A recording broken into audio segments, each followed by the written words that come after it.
As soccer takes center stage this summer, Comcast helps bring the experience home to America. As the exclusive Spanish-language home of the tournament in the U.S., Telemundo is set to present its most expansive coverage ever. 700 hours of programming, live on-site presence at all 104 matches. And with multi-view and real-time 4K, Xfinity will deliver the most innovative and immersive sports viewing experience for fans watching on Telemundo, Peacock, Fox, and FS1. Learn more at ComcastCorporation.com. The 2-week pay period, invented in 1938 and still making us wait until daily pay, where everyone can access their money on demand. This is the future of pay. Learn more at dailypay.com. Transfer fee may apply. This summer, soccer is here, and so are the watch parties. And Uber Eats has your game day essentials covered. Everything you need to keep your crowd happy, delivered straight to your door. Get wings, pizza, chips, dips, fresh ingredients, and more. Keep the soccer going and all your game day essentials flowing. Order in so you can lock in for the games. Only on Uber Eats for a limited time.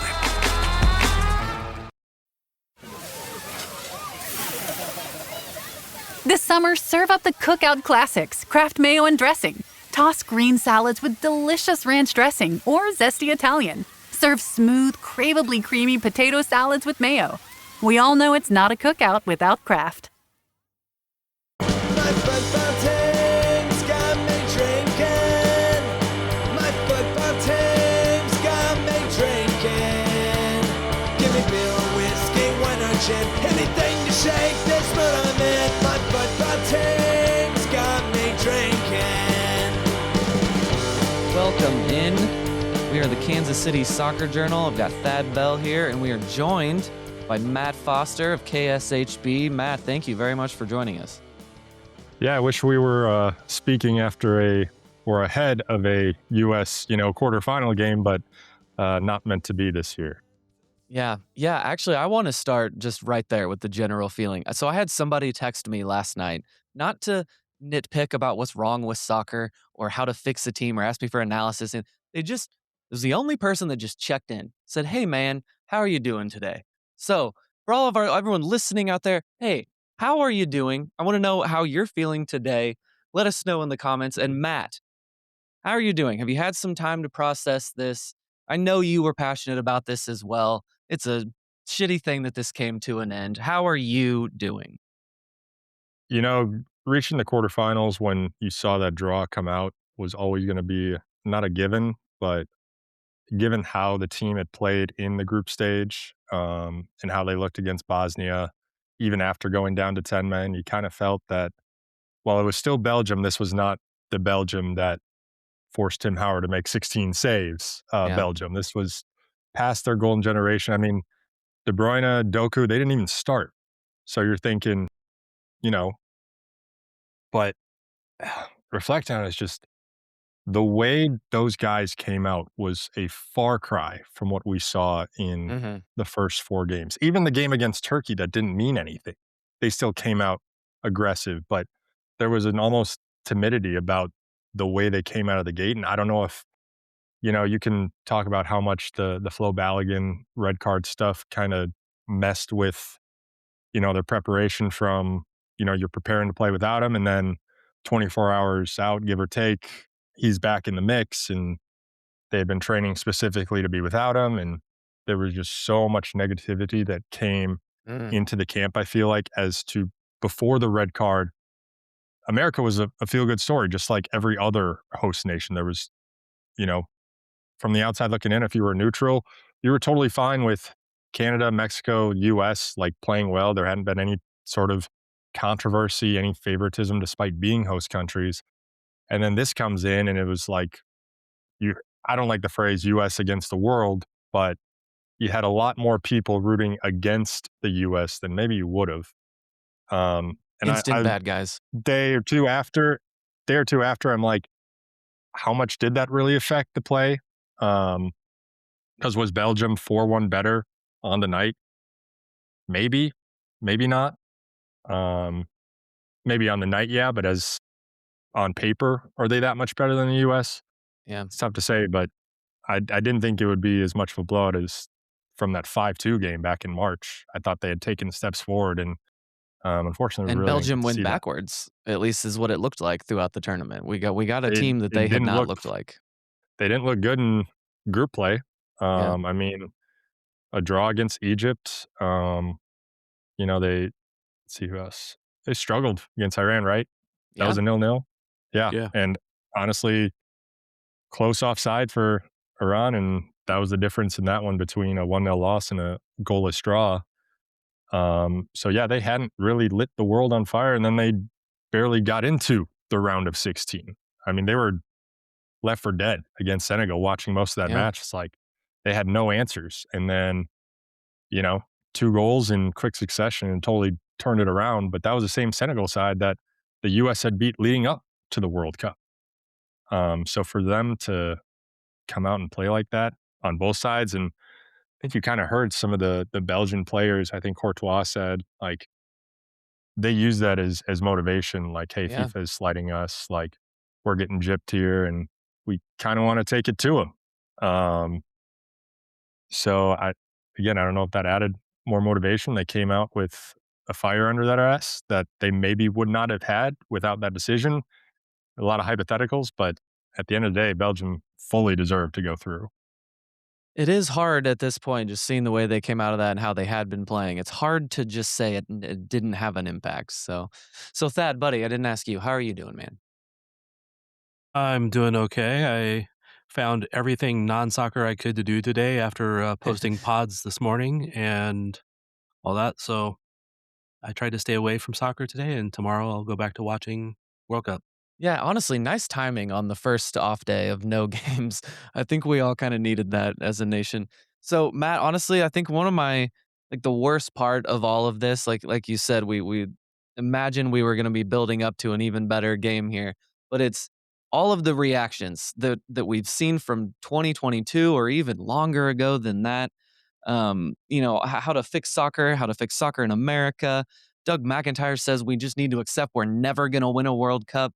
Like all of these things. So that's been that's the hardest part of dealing with all of this is the different angles this is coming from. And yeah, I gotta get your thoughts on that Doug McIntyre article. That's very surprising to see from a journalist like that in a newspaper like that. Bold statement. Never, ever. I don't know. What do you think of this? I mean, I don't think you can ever say never ever when you have instances of like Leicester City winning the Premier League. I think most of us would have said Leicester would have never ever won the Prem in the year they Yeah. did, in the era they did, but it happened. Crazy things like that can happen. So I don't want to go as far as to say never ever, because I think as the years go by, the interest and involvement in soccer will continue to grow.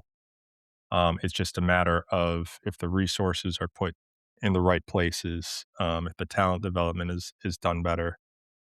But all that being said, I think realistically, you know, quarterfinals or semis are more than high enough for, goals for this country. I mean, Egypt was 15 minutes away from Yeah. going to the quarterfinals over the reigning champs. So I don't want to sit here and say, it's not possible for a country as big as the US of all countries to not have a chance. Um, With the track record in all sports that they attempt at. Yeah, so I think the point he was making in there is we do care about other sports more, and that I think he was saying that is mostly what's going to hold us back. I don't buy that. I don't think that soccer needs to become more popular than football before we would have a chance to win. Like I was just saying, we got great athletes in this country. Anything we try at, we seem to eventually dominate at some point. So, yeah, I don't buy that whole point that I think America can have these other sports and it can be the third best sport and we can still be right there. it's possible. I mean, if we can do it with women's soccer, I don't see why it's not possible to do it with men's. I know the dynamic is different from the women's game and the men's game, especially on a global scale. However, there are more than enough. The talent pool is large enough that I mean, you should be able to find a goalkeeper better than Matt Freese. You should be able to find another center back that isn't 38 years old. God bless Tim Ream. Great career, but his time as a national team center back, pace is not there anymore. Was always a great, at least as a starting center back. If he wants to be if they can use him as a sub. Even going forward, Thad? Like even in the future from No, but in the past. Not this anymore. Year, it's that like veteran presence to side of things. Like you want a younger squad, but at the same time, like you still kind of need that person who's been there, done that. Like Jordan Henderson, I guess was for England now that he's out breaking his arm. God. Is he called lefty now or righty?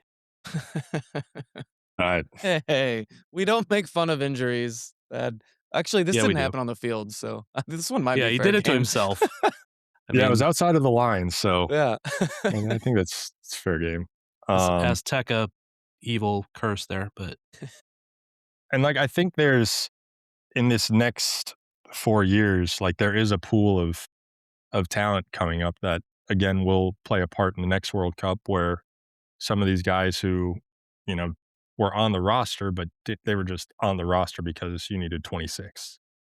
And they were just never going to feature unless there was a certain situation that arose. Like I really would have liked to see Tessman make the 26. I just thought, given what else there was in midfield options, he would have been a nice piece to bring on in certain scenarios. Because when they went 3-1 down to Belgium, you're like, who else is there? Outside of that starting 11, the depth wasn't there. There wasn't someone, I mean, Gio Reyna, he has a talent, but he hasn't been, the Gio Reyna of 4 years ago because of the lack of playing time he's had at the club level. So he's not a guy. We saw the lack of depth against Turkey. Yeah.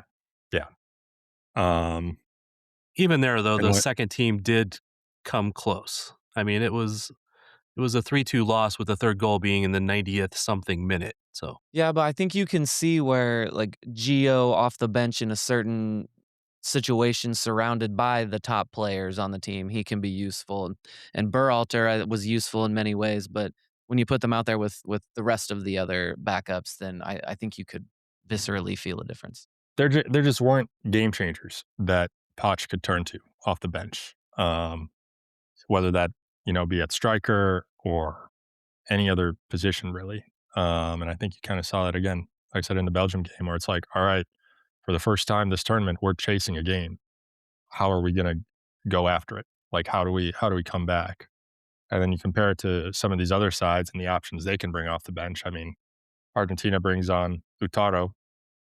I was like, he would start for just about every other nation that's in the quarters right now, barring, one or two countries. And the U.S. just doesn't have that. And they didn't have that outside of the starting 11. Again, I thought the starting 11 they had as a whole was more or less as good as we were going to have. But the biggest questions that everyone had was that back line and goalkeeper.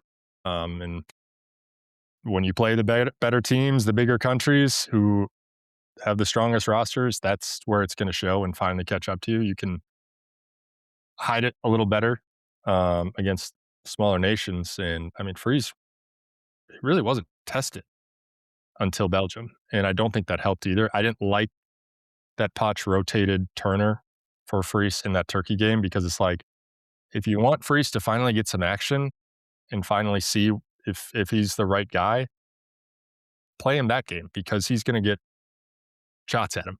How much of a difference that would have made, I don't know, especially on that third goal, because that was just, I want to burn that from my memory. Just that one was painful. There's been bad moments in U.S. soccer history. It's top 5 for me. I would like to know what is in that top 5, if you can't say that's number 1, because that was not losing to Trinidad and Tobago and not qualifying for the World Cup. There you go. That's a really good one. He didn't want to be a prisoner of the moment, gave himself some time, came up with an even better one. I just again, being this country playing in CONCACAF and not qualifying for the World Cup, given the resources that this country has compared to others in CONCACAF. That was just, Yeah. To quote Taylor Tell, what are we doing? What are we doing? I still remember like sitting on my couch watching that game and watching us lose. I'm like, how in the hell could we not handle Trinidad and Tobago? Which, if you couldn't do that roster didn't deserve to make the World Cup anyway. But more drawn out, less eyes saw it, but that one was more painful than the Freese blunder for sure. yeah. Well, yeah. and that's why every time I see Tim Howard speak about the current players, I just want to say, shut up, Tim. Yes, you had one of the best moments in a World Cup, but you also had one of the worst moments in U.S. soccer, is letting in a goal in Trinidad that you should have been in a better spot, and you should have saved that. Probably. But I'm like, how do we go from keepers of Tim Howard's quality to Matt Freese and Matt Turner? Like, shouldn't the quality in net, the options be getting better? Now, I know Tim Howard is, probably the best American goalkeeper we may ever have, at least for now. That could change in the future if there's a good young keeper that comes through the ranks, but they haven't improved in that position. Again, back then, center backs, there's some good ones here and there. Maybe option-wise better than what the U.S. has right now currently. Because outside of Chris Richards, after him, the list of quality center backs that the U.S. has to work with kind of drops off. And that certainly needs to be addressed. Problem always with national teams, though, is it's not like you can, with club team, you can just go buy a player that fits your spot, whether he's American or Brazilian or whatever. But with the national team, you need somebody else to develop those players. Now, national teams can influence that, but they can't just say, I'm going to go make sure that this guy starts 20 games in a Premier League to get time and get experience. It's one of the struggles for the U.S. But you've seen in this tournament, and that's why I think maybe over the next 4 years, there needs to be more of an emphasis on developing defenders and goalkeepers because, the Golden Boot race will get the headlines from this World Cup, but I think some of the goalkeeping in this tournament has been sensational. Yeah. Mm-hmm. A lot of it has. Some of the goalkeepers have single-handedly kept their countries in the tournament. Norway's goalkeeper was outstanding against I was Brazil. just thinking. Vizinha, 40 years old, and he was, up to this point, the best goalkeeper in the tournament. Yeah. Spain hasn't conceded a single, they conceded one. No, I don't think they've actually conceded a goal really? yet. Yeah, they've been that good. Now, you have a Ballon d'Or winner anchoring midfield in front of the back four and still in the point being, if you don't concede, obviously your chances go up. Switzerland, great defensive performance against Colombia. Colombia, up until they met Switzerland, also had great defensive performances. Argentina, not so much, but they have one of the better attacks in the world. So that's the quality of Argentina. The U.S. doesn't. So you're not gonna outscore teams, but at least you can do a better job of limiting the amount of chances and goals you concede, especially the type of goals you concede. Yeah. Because the ones against Belgium were pretty much all self-inflicted goals. Yeah, they were. That's probably the most frustrating part. So it is harder for a national team, but I think he's making the point. Like you mentioned Switzerland in there. Switzerland can produce an Akanji and two other good quality center backs around him and good wing backs around them. Why the heck can't we do it? It's a fair question, I think. Well, it's always going to be a fair question, but they also weren't expected to make it that far, and it's also been how long since they made it that far, right? Yeah. They're overachieving at this moment. Again, doing it on the back of some good keeper and good play and all this other stuff. But it's one of these things that everybody's like, we got enough people. We should be able to have enough great players and all that stuff. Men in Blazers put out a tweet today. 0 of the 20 most populous nations in the World Cup are in the quarterfinals right now. Well, it's not about population because China and India would have some of the best teams. But they're the top two. But they're out. Yeah. They didn't qualify. The U.S. is the next one. We went out. Brazil is like 8th, and they're out. Mexico, Japan, Egypt, Congo, Iran, Turkey, and Germany are all in that that were all in the World Cup and are all out. They were all in the top 20 most populous nations. So it's not always about size and having the most people. It's about culture and history and opportunity for players. So like, small, I don't want to say Curacao as an example, but Curacao, very small, the size of a suburb of Kansas City, and they're in there and they deserve to be in there. Uh, Cape Verde deserved to be in there. They won their way in. They didn't get in just because it was a larger pool and they're very small. They won their way in, but they also just have a different culture. And yes, they do all play soccer. We don't all play soccer, but that isn't necessary, like you were saying earlier. Sorry, I'm doing the circular rant here, like I've done in the past, Cody. So you got to direct me back where I was originally going, which I don't remember what it was. But it doesn't take size to be good. It does take some history and just being sometimes in the right moment. Curacao wouldn't have made it any other tournament. Cape Verde wouldn't have made it any other tournament. They didn't need a larger tournament, but they made it. And they were fun. But they also are not in the quarterfinals. There are some really good teams in the quarterfinals, and only one or two of them would be a surprise. If Switzerland, who else? They're all Norway, teams that we kind of expected. Norway. Yeah. Yeah. But I mean, they got the Viking that's leading the goal scoring. They do, but they were also in France's group. You saw how the bracket could potentially lay out, and for being in their first World Cup in how long? A lot of these players, their first World Cup ever. You never know what you're going to get, really. And they were good in qualifying, but the stage is a little different. And some people had pegged them as dark horses, and some people were like, we can produce an Erling Haaland type talent in America with however many people we have in this country. Like, if it was that easy, every other country in the world would have produced a player, but he's one of one. So don't use that as an example. How many Messis are there from South America right now? How many Erling Haalands are there from Europe right now? Which is, it's... Yeah. There's a reason statistical anomaly. Yeah. There's a reason why they're the best players in the world, because they're one of one in what they do. You can't just make that in a factory. If you could, every country would have that type of player, especially the ones that are more soccer centric and have these youth academies. It doesn't work like that.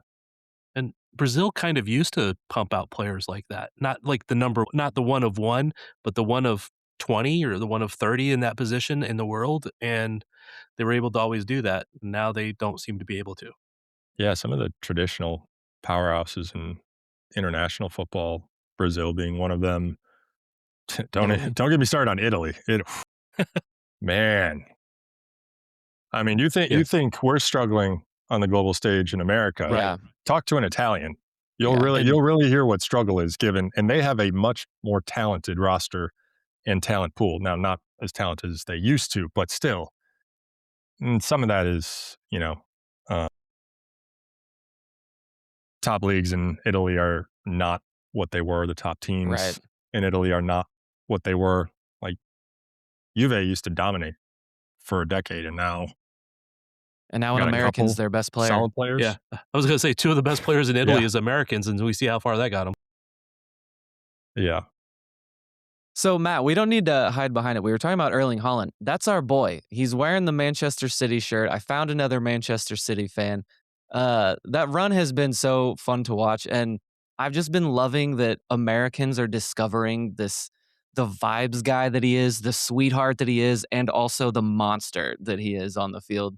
What do you think of this England match? Like, I think this is going to be really fun.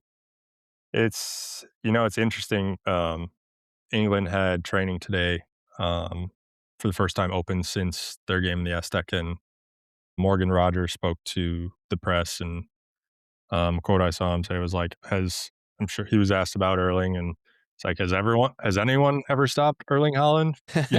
And you look at his record internationally and literally any league he's played in. The answer to that is no. But it's just, from an England standpoint, do you dedicate two center backs on him? But England's weak points have been their outside backs, and that leaves, Haaland isn't just getting the ball to himself. Like, he needs service, which he gets knocked on for that. But I'm like, what great striker doesn't need service? Exactly. Like, And you want your Norway striker plays in the wide box. too. They do. They do. It's going to be rough for those outside backs, and if that's their weak point, then I mean that's where the attack comes from. They like the wings. And I'm also curious because like Bellingham, if he picks up a yellow, and they move on, he's out of the semis, which is obviously massive yeah. given how. Which I don't agree because that yellow card came from like 2 games ago. Which again, I want to see the best players playing in the later rounds when the matches mean that much more.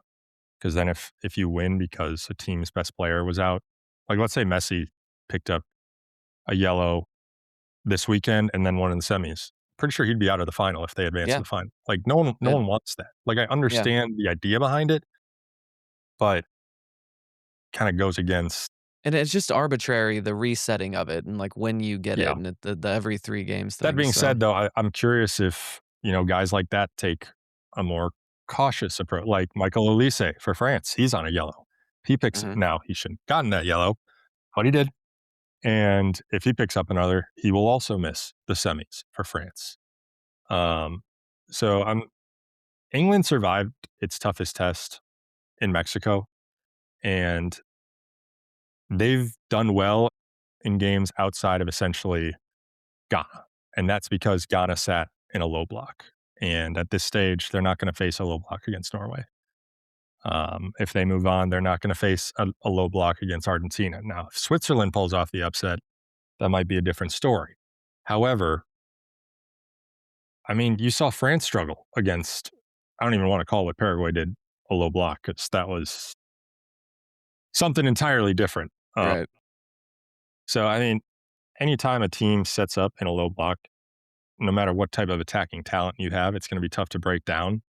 But I think you're going to see more of an open game. And in those other games, England scored 4 against Croatia, shut out against Ghana.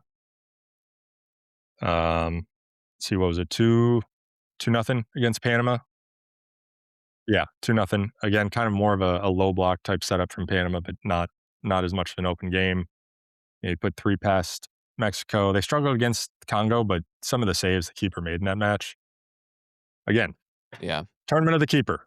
Right. That easily could have been a 4-5-1 type game. And then Harry Kane put on his superhero cape like he does so often in an England jersey. I could see a 2-1 type game.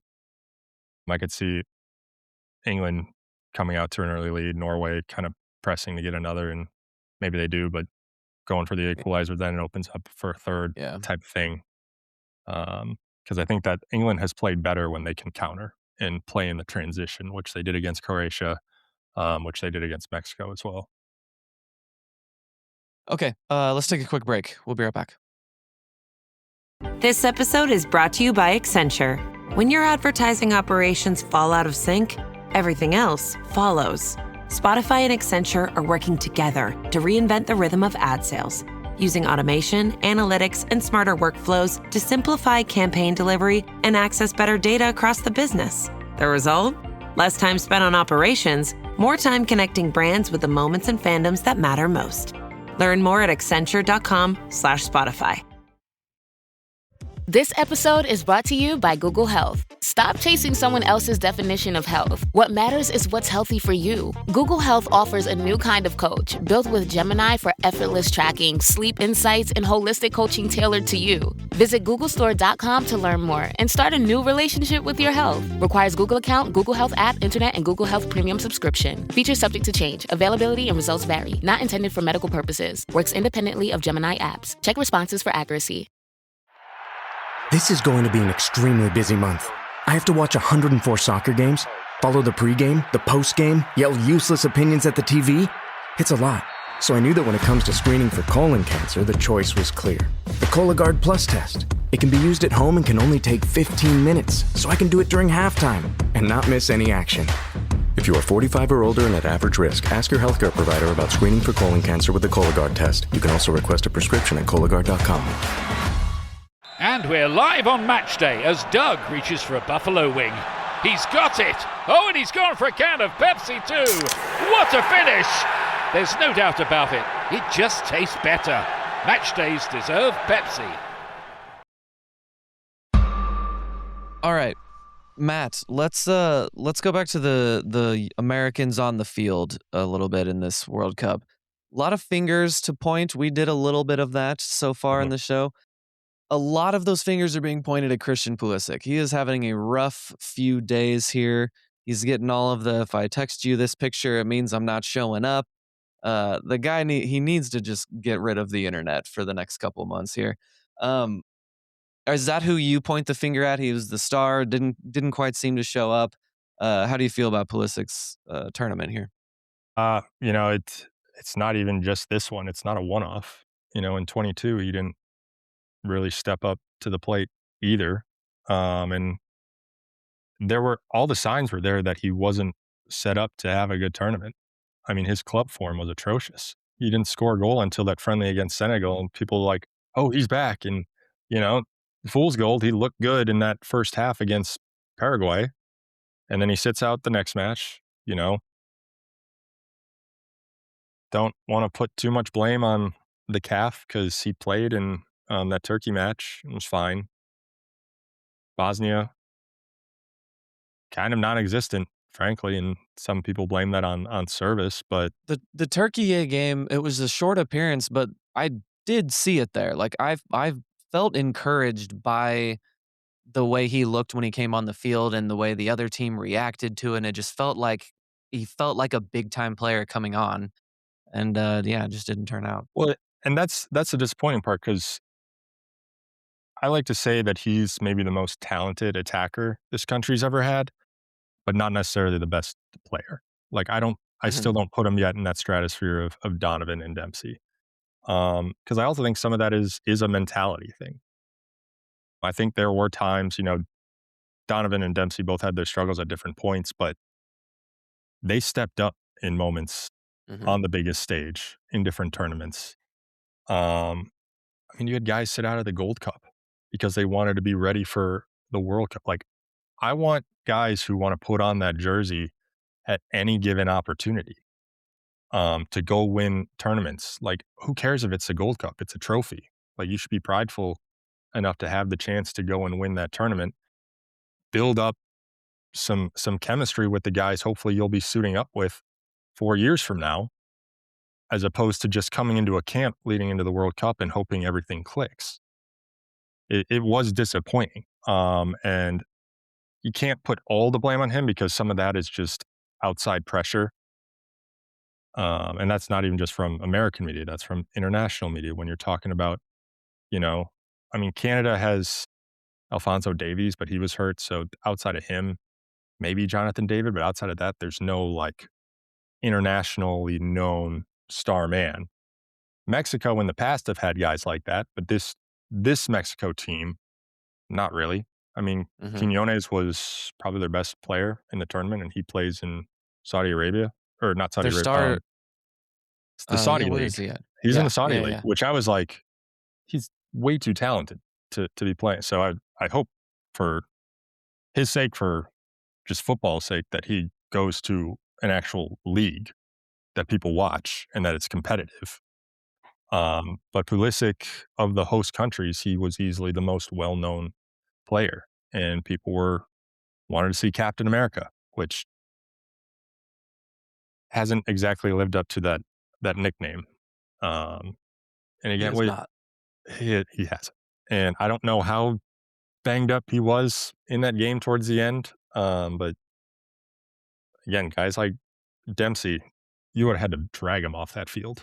Yeah, I know it's dangerous waters to, if a guy's hurt and he's asking to come off, it's really easy to say the wrong thing there. But it was out of reach at that. After that freeze mistake, I was still watching, but I was almost tuned out because I'm like, not only is it a 2-goal deficit, that just the morale when they had been the better team coming out of halftime, and then that happens. And I don't know many teams that could come back from a situation like that.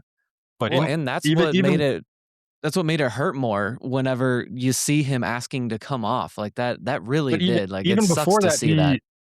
he was dispossessed the most, like, of any player on the field, and it wasn't, you know, not for lack of trying to make something happen, but some of the giveaways he was getting dispossessed. I mean, it wasn't because he was trying to make something happen. He was just easily getting knocked off the ball. I mean, again, and these are, Belgium has some decent players, not as good of team as they have had in past World Cups, but for a player who has the talent and quality that Pulisic does, he shouldn't be losing the ball like that. And the U.S. didn't have any, I think, shots on goal or any chances created by more than like one pass. Like there was no link-up play. And some of that was, all right, in Bosnia game, you didn't get it to Pulisic enough. Okay, that's a fair complaint because there were moments where you forgot he was on the field because a lot of it was on the right side.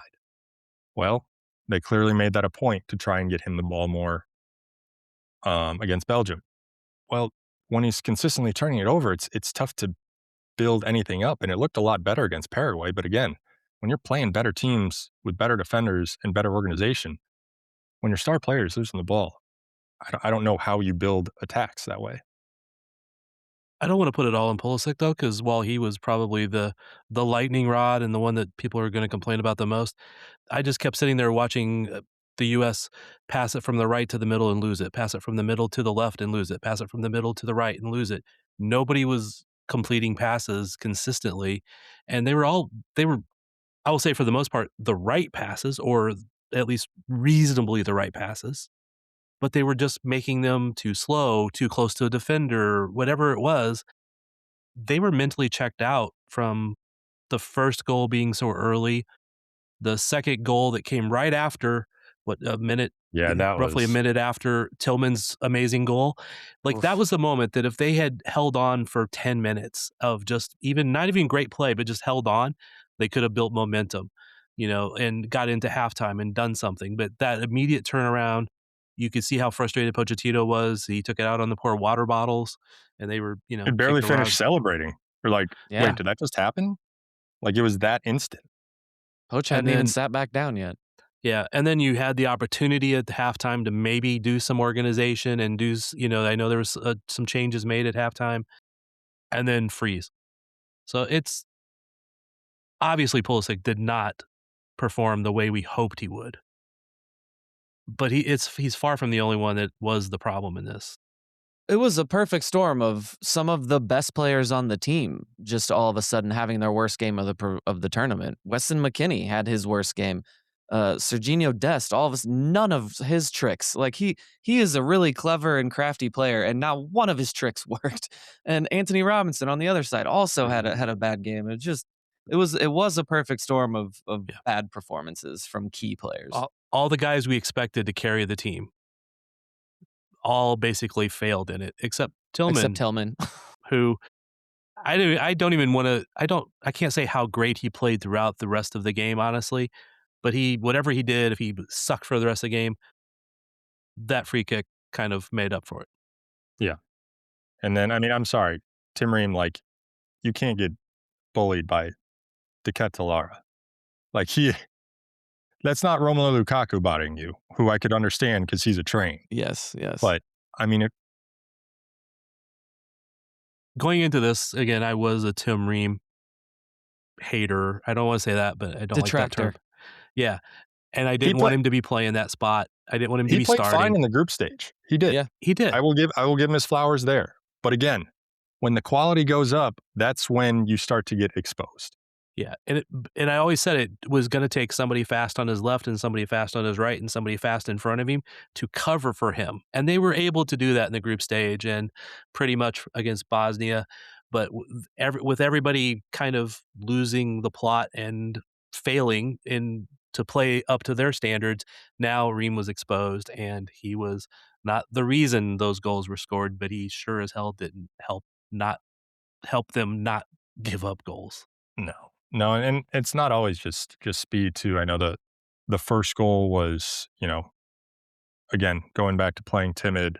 No one wanted to clear the ball, but then Ream didn't read what was likely to be a cross. And he was late. If he reads that sooner, he's there to cut it out, most likely. But he was a step behind Again, he doesn't take full blame for that. There were multiple players at fault there. However, it's little things like that. It's the margins where a better center back sees that earlier. Even on the third goal, I mean, it was kicked right at him when he's going back to the ball, defend the goal. Yeah. He touched that, right? Even if he didn't move, like even if he just ran and stopped and it hit him, like it would not have deflected back into the goal. But he just reacted so awkwardly and so unathletically. He's an older center back, so his body can't twist and contort the way it probably once did. I can testify to that. Well, it's talking about that play, and it makes me think of the header that Haaland scored against Brazil, where Brazil rarely has great center backs. They're athletic and quick, and they can play cleverly going forward and things like that. But then when you play the greatest forward in the game at the moment, he can absolutely embarrass them. Everyone watching that, the ball gets kicked in the air. It's like, goal. It was 100% going to be a goal, and he wasn't even ready to defend the best striker in the world. So to be fair, Haaland has done that to Gabriel pretty much everybody on many occasions. Many occasions. He was doing kind of the Messi thing where he was just walking around and surveying the world and strolling, and then he just strolled into a spot, and then when the ball was going to where he wanted to be, he took 2 steps, which is about all it takes for him to get anywhere. And boom, he was there to head the ball in. So, but it goes back to being able. It's that IQ. It's that ability to read the game. It's not a lack of talent because a lot of these guys can all do the same things. Yeah, but their ability to read the game, see a pass that no one else can. That's why some of the best players, like Messi, will see a pass that no one else on the field could. Haaland will make a run that no other striker would, just because he can envision. All right, it's going to go there, and I'm there. And if you are reading the game at a faster pace than people who are defending you, of course you're going to have a step or two on them, and that's all the best players need. And it's also like playing chess where you can see multiple moves ahead. So you're in the spot where if the ball goes over here, I can now do this, and then I will be in a position to score. Maybe you don't score on that one, but you're in the right position to do so. And that's what Messi can do. Yeah. Yeah. It's just, and it also helps both of the teams we talked about there, Argentina and Norway, are both designed around that one specific player too. That also helps there. Okay, let's take another quick break and we'll be right back. Hey, it's Bill from the Bill Simmons podcast. FIFA World Cup 26 fans, listen up. As the official beer sponsor of the FIFA World Cup 26, Michelob Ultra is giving away $1 million worth of FIFA World Cup 26 tickets and prizes. Enter now at MichelobUltra.com/superior access/FIFA World Cup 26. Michelob Ultra FIFA World Cup 26 superior access, no purchase necessary. Open U.S. residents 21 plus, begins on December 1st, 2025, ends on July 31st, 2026, multiple entry periods. Visit www.MichelobUltra.com/superior access/FIFA World Cup 26 for free entry deadlines, prizes, and details. Are all batteries the same? That's like asking if all soccer players are the same. Take Messi, the most decorated player ever. Is there any other player who has achieved that? No, just him. Now take Duracell. Is there any other battery with power boost ingredients inside? No, just Duracell. Remember, goats only trust goats because they're built different. And Messi only trusts Duracell. Pace Checkout is offered by your banks and credit unions. So when you shop online at participating merchants, your cards appear in one place, ready to use and kept up to date. And the best part, your actual card number isn't shared when you check out, because boundaries are healthy, like no work emails after 6. One small step for boundaries, one big leap for checkout. Pace, it checks out. Activation required. See Pace.com to learn more. Terms and conditions apply. Running a small business means I wear lots of hats. When I put on my hiring hat, I can count on LinkedIn Hiring Pro to make it easy. LinkedIn Hiring Pro helps manage my hiring workflow, puts my job post in front of a unique network of professionals, and matches me with the best candidates for my business. I can also share my job with my network. No other job site lets me do that. No wonder most small businesses say they'd use LinkedIn Hiring Pro again.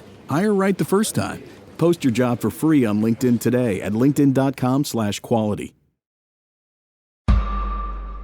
Okay, Matt, one of the other reactions to all of this. So the same conversation we've had before here.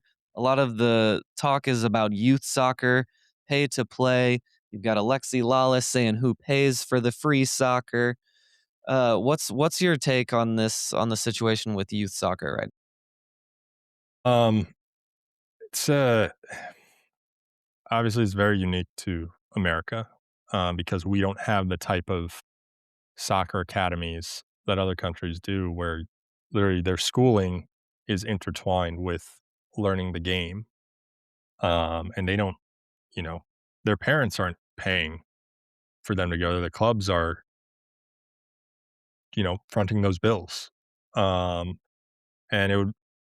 I don't know if MLS is quite set up to do. Obviously, they have their own academies, not at that level, not at that range of from like grade school all the way up to being able to debut. But I think I've seen a lot of interesting discourse about, like Division 1 college soccer in America, where a lot of kids here, their parents, they see okay, you play soccer growing up, you play club. The goal is, you know, get a Division 1 scholarship offer, go play college soccer. That's not the case in other countries, and the development at the college level is average at best. I mean, even the best players in college soccer barely struggle to make it on an MLS roster. And some of that is age, because those guys, by the time they're out of college soccer, they're already 21, 22. Well, you have players coming into the league who are 17, 18, 19, who are far more developed. Why? Why, when, you have these resources in some of these colleges, are those players less developed than kids who are maybe coming out of, academies? But the point of like pay for play, I think everyone's zeroed in on that. Like, it's not helping things. It's detracting from, players who have that just natural gift. Again, being able to read the game. Yeah, you have to learn parts of that, but after a certain point, once you get it and it clicks, you can't be taught certain things anymore. And some kids excel after a certain point. Others, that's just their ceiling. Um, And I also think you kind of answered the question of who pays for the free soccer. You mentioned the clubs over there. We have what, 32 however many MLS clubs that are valued at billions of dollars, and there's no threat of them getting relegated to another league, and the owners just keep making money. That's who pays for the free soccer. And if you don't have to worry about relegation, there is money to, invest in larger academies, not just, high school level. You have to start extending that age range to an earlier range. And that's how we find those players that have that instinct, and then we nurture them. It's about finding them. And yeah, I do think if we're shunning a lot of people and that other countries are not, then like, yeah, maybe we're missing out on some of those players that just quote unquote have it. It's tough though, because most kids, average American kid who likes sports, probably doesn't touch a soccer ball until they're 9 or 10. Average, unless they're playing, pee-wee soccer, which that's the stage where the parent is just putting them in different sports, seeing which one they like. But is that changing? Isn't that changing? Aren't more kids getting that ball at their feet than when you or I were little boys?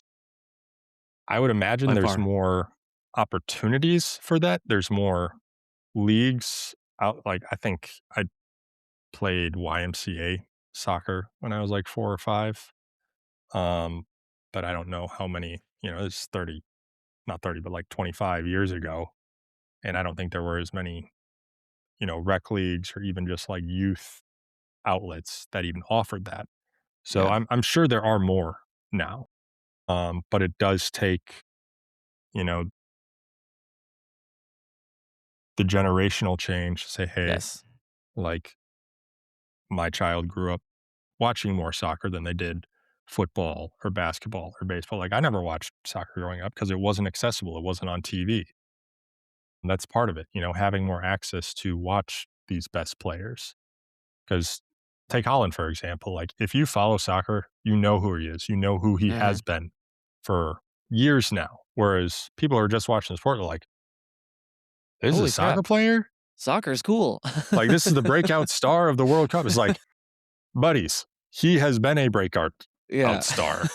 He probably, I'm biased. I think he should have won the Ballon d'Or in the year City won the treble. But, World Cup carries a lot of weight when it comes to, that's a whole nother conversation.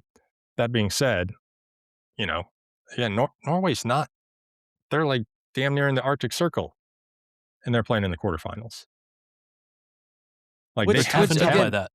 all of those things that you were saying that are different from however many years ago, that's why it's just crazy to me to say something like the US will never win the World Cup. Like, I know it seems like a long time. It's our lifetime that we're talking about, but in the grand scheme of that's not that long. There's still, this generation is still among the first that have been raised in a footballing nation that didn't exist when I was a kid, Well, what So was it's it? just all of that is improving year by year by year. In 2002 was the year they lost in the quarters, correct? They were what, a bad call away from the semis too that year? Yeah. Again, I was 7, so I didn't even really, too young to pay attention to soccer, even though really it was going on at that time. Different, promotion and stuff. But again, like, it can happen. You just have to find the right mix of players. Yeah, and especially when you watch, like you mentioned Egypt earlier, 15 minutes. How can someone watch that and be like, oh, well, Egypt is right there. We'll never do that. It's just the World Cup is just such a very specific thing where, you're mentioning keepers and you have the right striker. It's just the style of play and what is successful is just not the same as two Champions League teams duking it out on their tactics. It's a bit more natural and just, you got a hot keeper and a one tough defender and then a striker that's in form. It's just, it's not the same as that. And I just think this year the quality of players that we've had have gone up year over year over year. They're at bigger clubs and better clubs. They're paid more money, but we just didn't have that right combination this year. We were lacking that keeper, and it's just one of those things. And so in 4 years, 8 years, 12 years, we will have quality players there, and any of those stars can align and the right pieces are there. Yeah, and I do think finding more, dual nationals has worked for the most part. Balogun wouldn't have been in the mix had they not, gone down that road. I guess Tillman too, right? Yeah, yeah. Um, They've been but around for a long time, though, I think. I think that was, yeah. But still, that same effort. And now, isn't there a Dest? Dest is one. Dest. Isn't there a German American, like, fullback that they've been trying to? Yeah, center back, Noah Kaya, no. Yeah, something like Noah that. Kai Yeah. Banks. No, But I Kaya know, Banks. Yeah. yeah, and I know he's really talented, but he's got a decision to make when it comes to playing for. Well, shortly before the World Cup, he put an American flag in his profile before they announced the roster. There was people thinking that he might have been. I feel good about that one. I feel good about him. But I think they do. I think they do still need to, pursuing that avenue, Yes. because I think that has bared fruits. I think you need to continue to see national team players playing overseas. I'm adamant on that standpoint. Yeah. Still, I agreed with Klinsmann when that was a point he drove home. I think he butted heads a little bit with the federation and leadership in the federation at that time about that. And I think some of that was, we want to promote the growth of MLS more, which is good. But I think you want to see some of the talent, start in these MLS academies, break through in the MLS, and then go test themselves in stronger leagues, in stronger competition. Because if they're not tested, then you see what happens against a good country like Belgium. Yeah, you can walk over teams, like Paraguay or Bosnia who don't have as quality of players. But if you're playing in more challenging environments against top talent week in, week out, I think that only benefits them as players and in return the national team. I kind of want to counter that just a little bit, though. How many of the starting 11 for the U.S. on that day plays in MLS right now?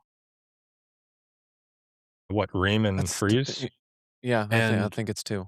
and Ream just came back a couple years ago after a long run in the Premier League. It's not like he's not used to that level. It's not just the fact that they Nobody's past that level. That's the problem. Well, yeah, but that's a that- Ream thing. He came back to that level.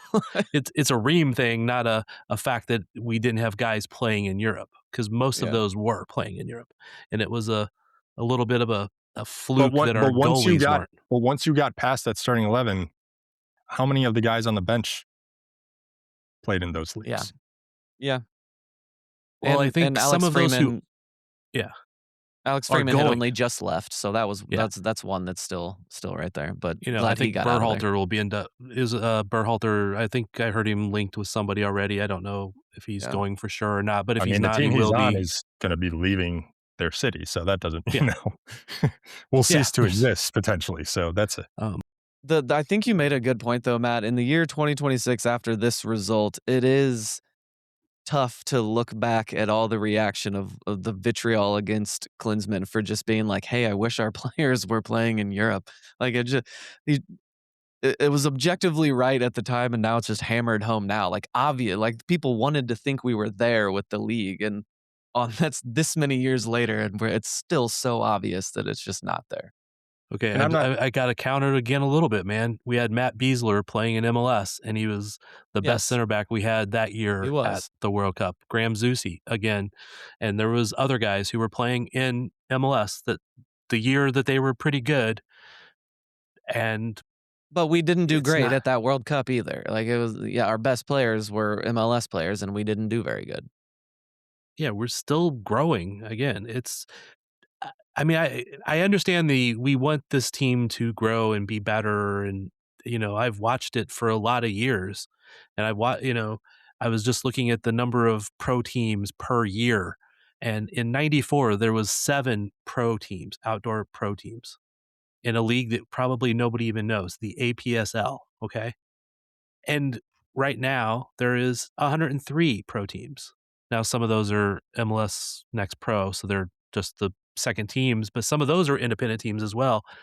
And of the MLS teams, the USL championship teams and USL 1 teams and some of the MLS Next Pro teams that are not affiliated, they have their own academies. They have academies that they're bringing players into that they don't have to pay, or they don't have to pay very much to play.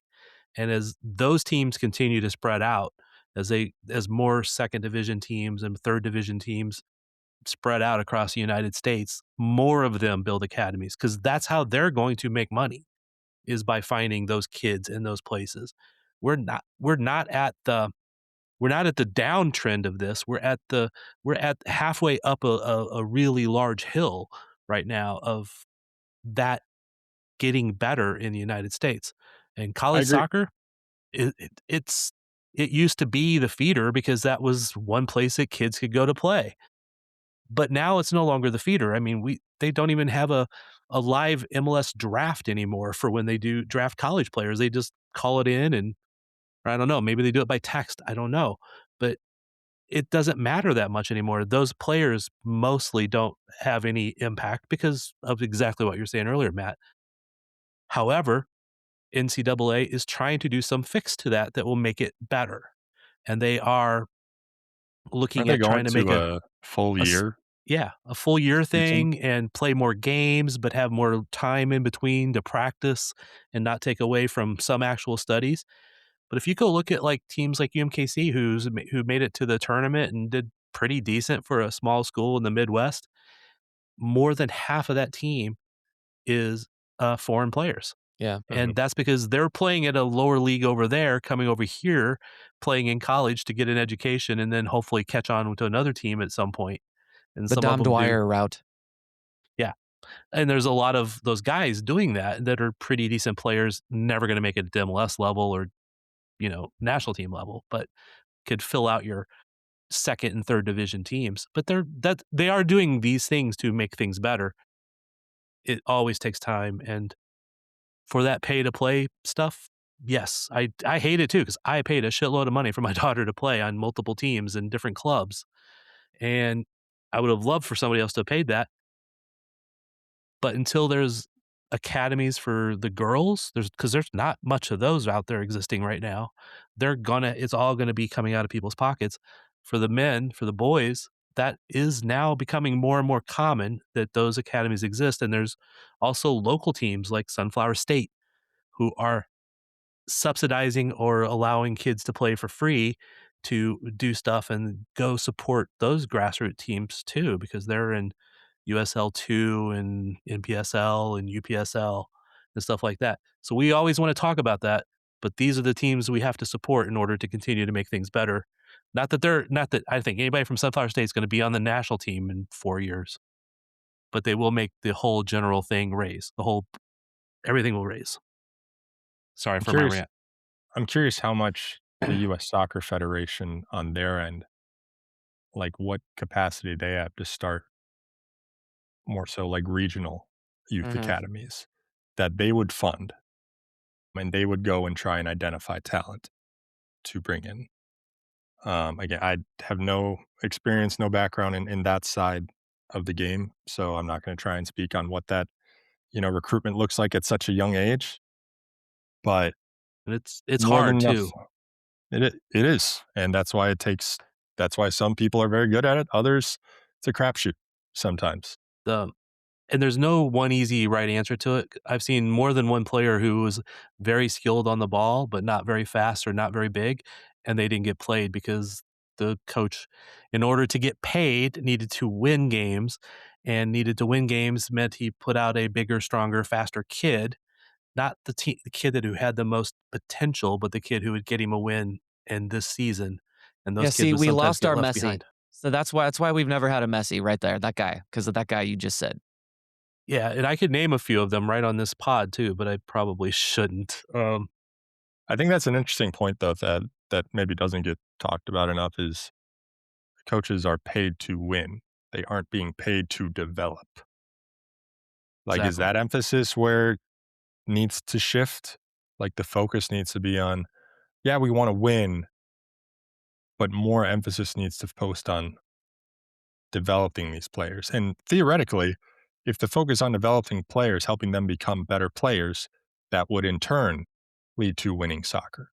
Because I feel like with, academies overseas, yeah, they have, youth leagues and trophies, and it's fun to win those, but their emphasis is on developing talent that can make it to the first team. That is like first and foremost the goal of those youth academies. I don't think we take that same approach here in America. We want to win. Not enough. There are definitely coaches out there who, for the love of the game, want players to improve, and they aren't always looking for just the wins. They're looking for kids learning how to play.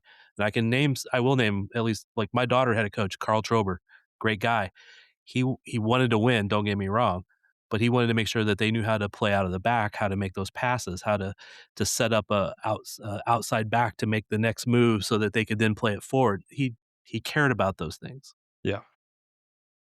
And some of that is, a directive from whatever the club is, that they want to, and some clubs may start to take a different approach where it's, yeah, we want to win games, but, the cost isn't as much because we're more focused on developing and training as opposed to, going to all these different out of state tournaments just because.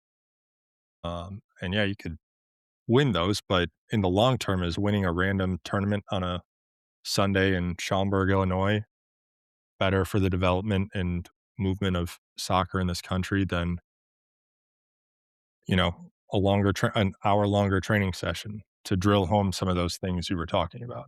So it is more than just pay to play. Like, I think the focus needs to shift.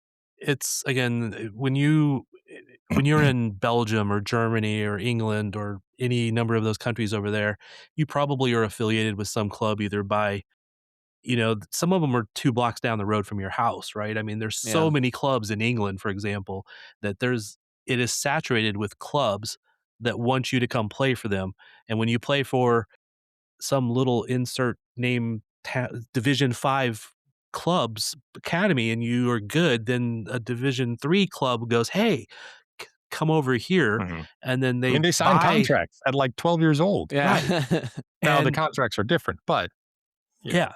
And then there's I can't remember the right term for it, but there's the money that when you purchase a player is supposed to go to the developing club, right? And MLS has always played fast and loose with those rules, and I don't know if they're really doing it now or not because nobody ever wants to talk about that part.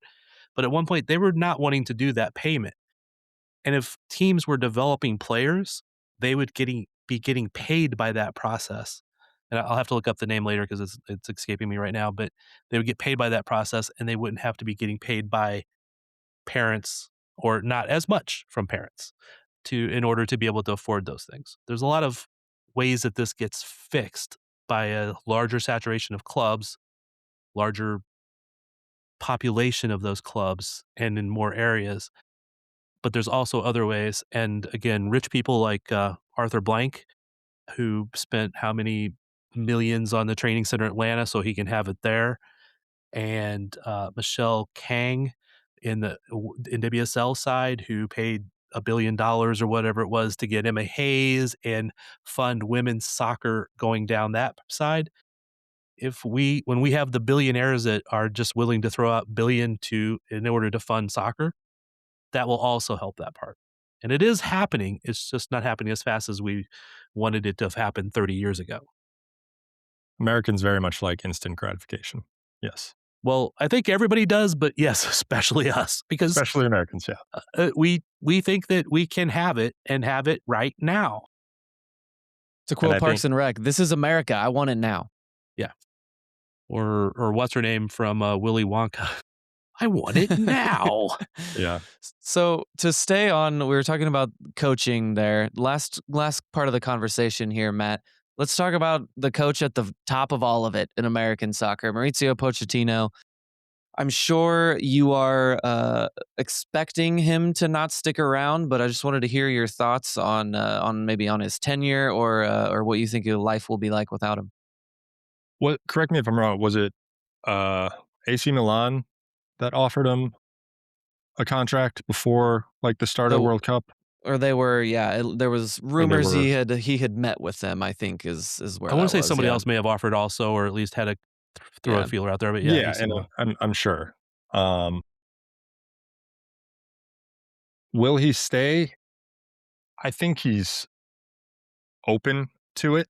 Again, the dollars and cents would have to make sense for him, because there will be other suitors who, club soccer can a lot of times offer more than, international federations because they just have the means for that. And that's speaking of those billionaires, Thad, we're going to need them to come back on this. And I really like the way that, watching Poch sing along to Country Roads after being Bosnia was awesome. Especially not being an American. I know it's trying to explain to people how you can have someone not from a country coach that country's national team is solely an American thing. Not American, sorry, solely a soccer thing. But to see him embrace that and, again, any coach that can get Tottenham to a Champions League final can coach. Oh, yeah. Let's state that. That being said, again, does he have a, landmark win under his belt to his name? At this point in his tenure, the answer is no. And prior to, the success they had in the group stage, there was a lot of negativity around how the team looked under Poch because it didn't look good. You look at some of the friendlies they played, they were not competitive. They weren't playing good soccer. And I know in a World Cup year, you're tinkering with lineups and there it is. Trying to figure out, who you have. So in that sense, you'd love to give them more of a full cycle to work with these same players longer. So I'd like to give him a longer leash in that regard. And then on the flip side, if he leaves or you don't want him to stay, it's the age-old question, well, who are you going to go get? And I mean, I don't have an answer because I haven't thought about it, because I would be more than comfortable with keeping him on and seeing, maybe another 2 years from now, seeing how things have progressed, how players have progressed, how they looked. I liked the way they played outside of the Belgium game for the most part. They were pressing well. They were pressing together. They were physical. They were aggressive. And I hadn't seen that style of play from past iterations of the national team. So I like that style. I just think, especially at the international national team level, coaches who just come in need a little bit more time to work with a new squad of players. And I know everyone was hyping up 2026 World Cup on home soil. Like, there's any year for them to really progress far, like, this is it. And I almost think 2030 will be more important, um, especially if, assuming they build on the back of the momentum and exposure that this World Cup garnered. Because the state of soccer is very different than the last time the U.S. hosted the World Cup. And I know after that, Thad, you can probably speak to that more than Cody or myself. But I'm sure soccer gained, a big boost after that World Cup. Well, it became a thing because there wasn't an MLS. Made a league out of it. I mean, and that was part of the requirement. But even that was a struggle for a long time. There's teams redacted, or they got rid of teams. At one point, what's the right word, man? I'm looking for that. But they went up to a certain number and they dropped 2 of them at one point, and then but at some point it kept growing. And I think there's a lot of factors to the growth of soccer here. Yes, having the World Cup here got eyes, but then there's all these other little things that have done so. More TV stations, more availability to have it on different ways. FIFA being a video game that everybody wanted to play, got more eyes on it in some ways, right? And just the proliferation of other clubs and stuff like that. It wasn't just 10 clubs spread across the United States, because honestly, if I didn't have a club to watch, I would not watch the league hardly at all. I still think EA Sports is doing as much work as any single entity in the world for creating American soccer fans. Yeah, and that's what I mean, is the video game did so much, man. You got basketball players and football players that are, if they had the choice, they probably would have played soccer because they love playing, FIFA 2010 or whatever. Yeah. Okay. Yeah, All right, so FIFA, bottom that's our line, answer. I think Poch, I'd like him to stay. Again, give him more time. But I think that'll be more down to what he wants to do and what other offers are on the table. Because I think most coaches prefer club to the national level, at least for the majority of their career. Because again, you're in control. You can build your squad to fit the style of play. National team level, you work with what you got. Like, I think Pep's going to end up as the next England national team manager down the road. I think national team is next for him. Yeah, I guarantee it. He's not done coaching, and then you'd have Klopp, who's now with Germany, which that was a no-brainer. Now Pep will never coach Spain, given the Catalan Spanish politics. I can't even wrap my head around some of that, but I know that is kind of off the table because of that. But you don't think the FA would be crazy not to, if Tuchel? Yeah. Wouldn't our U.S. soccer be crazy to not make the call? I mean, why They not? can make the call. It's a matter of, does Pep feel like answering a +1 area code number? It's again, it probably comes to money, a lot of it. For Poach, I hope he feels like he didn't achieve something that he wants to achieve, and that would be why he would stay, because he could make money no matter where he goes. And I have to think that I don't know like how many zeros is behind whatever number it is, but it's going to be a lot of money no matter which way he goes. His coaching legacy also would be far greater if he led the U.S. to like the semifinals or the finals of a World Cup than doing anything on the club level, because coaches have taken clubs to the Champions League final or won the league for the first time. But America has never been to the semifinals of a World Cup, to the finals of a World Cup. And given Americans' status in the world, he'd have statues built of him in every major American soccer city. Wearing his Russell Crowe outfit. Yeah. And mouth open singing Country Roads. I just thought of this too while we were talking. I think maybe one way we could get him to stay would be to give him the dual role of director of soccer operations and coach. The Black Go role? Give him whatever he wants. Yeah, well, because Crocker left to go help a Middle Eastern country be better, at least in theory, or he ran out before he thought everything would fail here. I'm not sure which. No, Matt, I like his idea here because I don't know if you remember, we kind of glossed over it as a soccer community, but Poach said something along the lines of when he arrived, he was kind of appalled and at the preparedness or the organization in some way. We didn't really get a lot on that. And that is horribly concerning for me. And I want some more answers there.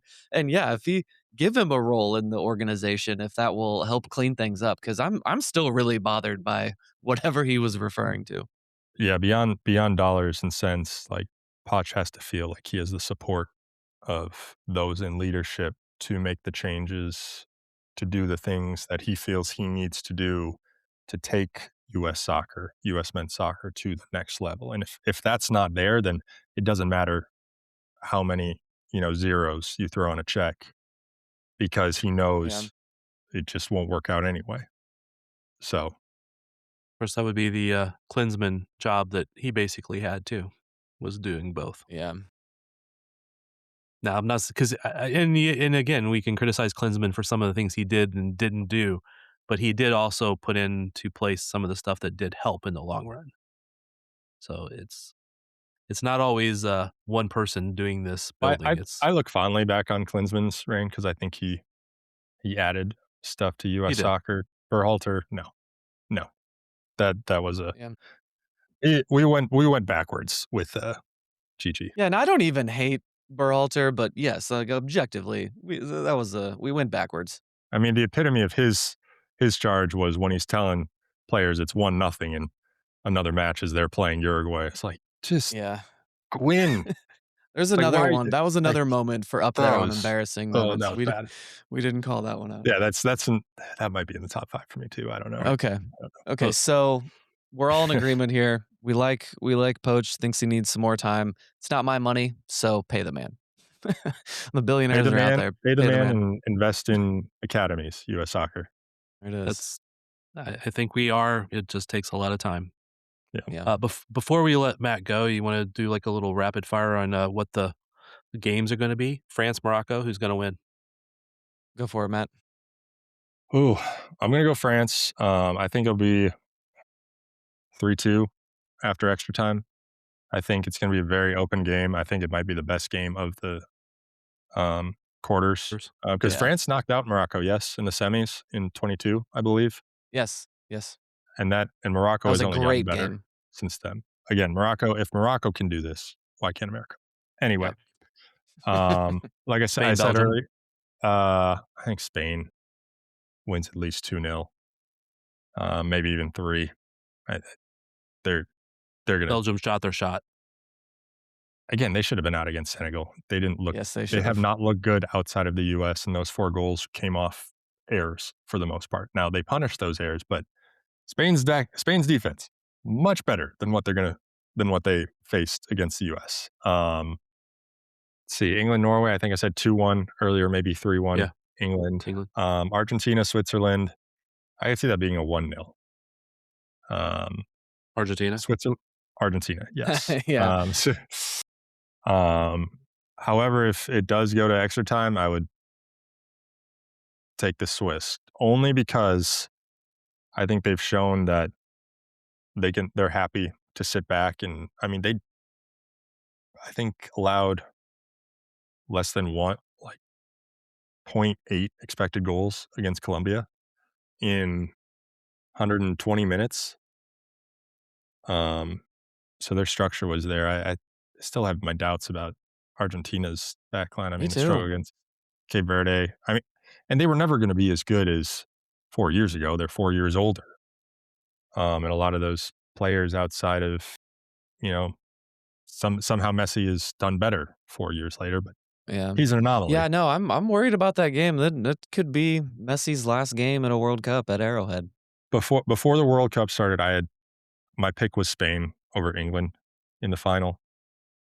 I really like both their squads. I really like their depth. England, I think you've seen their depth despite all the injuries. You know, the whole right back situation is still kind of a bizarre one.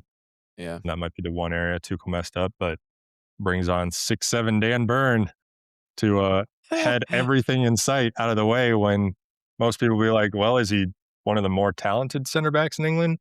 No, but did he serve his purpose in a certain situation? Yeah. And guess No, what? They moved on because of that. He's He was just the the wall, most man. He's the most Yeah. British person with the most British name. That's why they brought him. Yeah. And I think Tuchel has a good track record in knockouts at the club level more so than we've gotten to see. But I think, you know, England has been in dogfights at this point, and I think, you know, were they to meet Argentina in the semis, I think they're just a more complete. They would obviously be the best team that Argentina has faced up until this Yeah. point. Yeah. And Argentina has struggled with lesser teams. And then Spain, I mean, if we get Spain, France, that's almost a coin flip. Because while Spain's attack hasn't lit things up, again, they haven't allowed many opportunities to teams. I think they're they've played. growing into it. I think they're still getting better too. Yeah, but to beat France, you're going to have to outscore them. Like it's not Yeah. going to be a low scoring game if you want to beat France. It's one of those things you have to accept the reality that they are going to score. They have way too much firepower up front. That being said, they are vulnerable at the back. When your fullbacks right now are Jules Kounde, who still a good player, but not as good as he has been in the past, and Luka Dean, who he seems like he's been around forever, but and then Upamecano is, I think he's kind of a weak spot on the back line. Saliba is class, Yeah. but they've had moments of vulnerability. I mean, Norway gave them a good run with their B team, and now Yeah, that was such a decision, strange game. now that decision to rest their starters is forgotten. Yeah. How about you, Cody? Who's going to the final?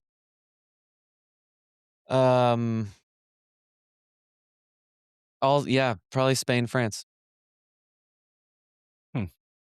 I was going to go England, France.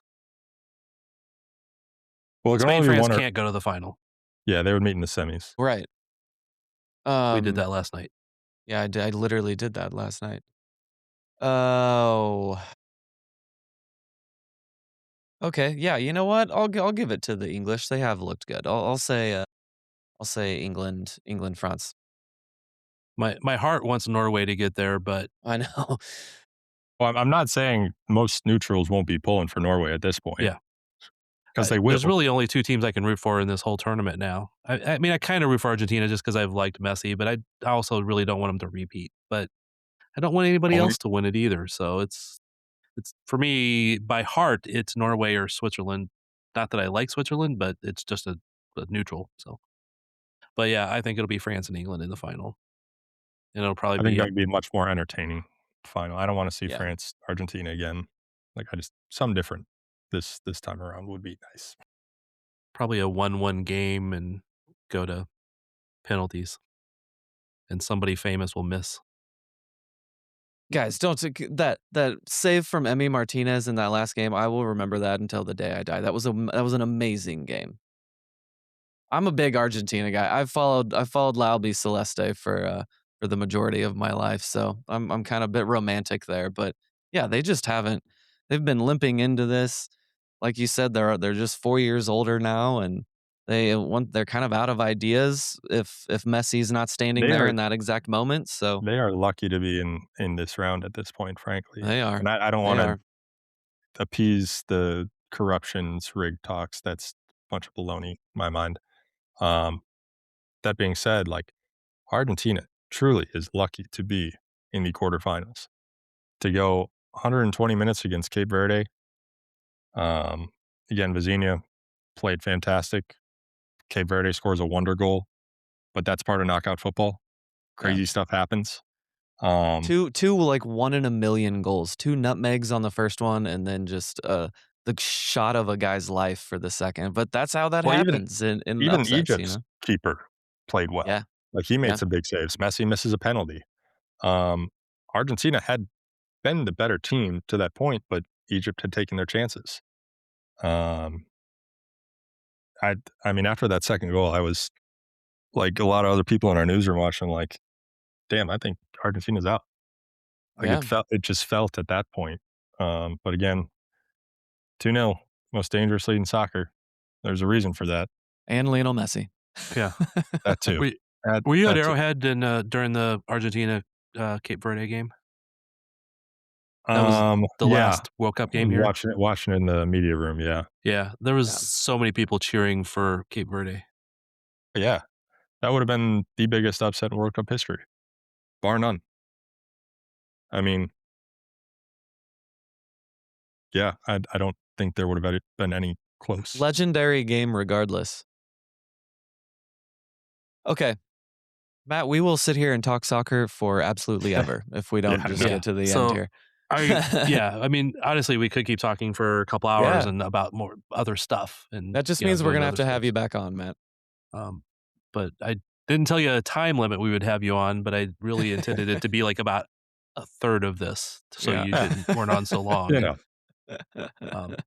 But appreciate it. And KSHB 41, what socials do people follow you on? I normally am just on Twitter, Matt Foster TV, occasional soccer talks, a lot of soccer talks during the World Cup. Yeah. And everything else in between. Yeah. I appreciate you being at Soccer Stuff because you're one of the people who can talk intelligently about soccer in the media. So that's what I was going to say. We always appreciate the local TV guys. In local sports television, fewer and far between. But that's just because, you do have to know enough about all the sports, jack of all trades, master of none type of thing.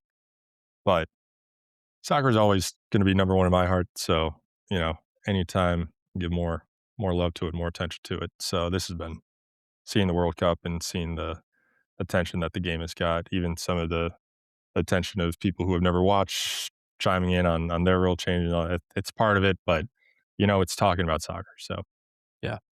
I just want to let you know that I appreciate you being a voice of intelligence around soccer that I talk to when I'm at media events, and that I see you talk on Twitter and on TV and things like that. So I appreciate you, and I think it's the sad thing is there's still not enough, but there's more people now that can talk about soccer than there used to be, and that's a good thing. I'm teaching too. Use this World Cup to teach a lot. Any questions? The civic duty of a soccer fan in America right there. Grow the game, answer questions. That's all you can do. That's all you can do. Okay. Matt, thank you very much for your time, man. And we'll talk to you soon.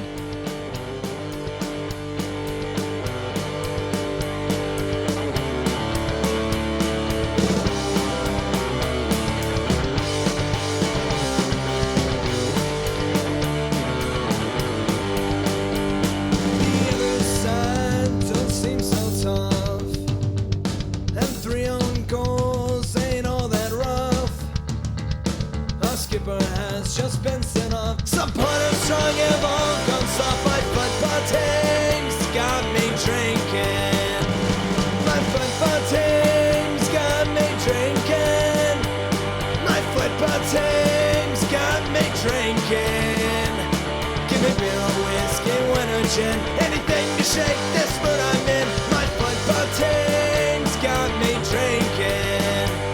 My football team's got me drinking. My football team's got me drinking.